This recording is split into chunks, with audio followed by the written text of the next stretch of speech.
Well, actually, I don't think that is necessarily the case. I think that we have got a situation where we have the ability to control our borders now. We've got the ability to do something about it, but we do need to significantly reduce net migration rate. I mean, ultimately, I think if you had a referendum and you asked the British people, do you want net migration to be at, around 800,000 a year, I think you'd be lucky to get 10% of people voting in support of that. At the end of the day, the British public shouldn't be shut out of a debate on net migration. It's their country. And we also know that this isn't just an economic debate. This is about cultural and social implications of having net migration at that scale. We've got to listen to the British public, and we've got to significantly reduce net legal migration. Yes, I applaud what the Prime Minister's done on illegal migration, but we've also got to decrease legal migration.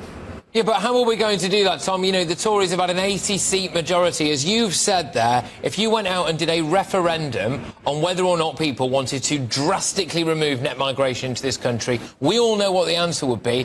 Tom, your party's in charge of doing it. It's not happening.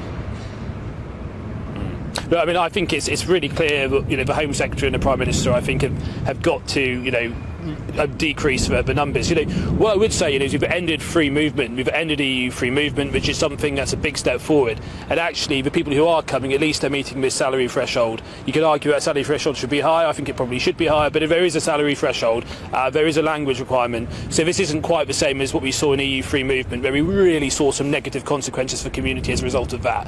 But ultimately, because we left the European Union, we've got the power to respond. We've got a new system we've put in place. Clearly, we've got to tweak it so we can get those numbers down.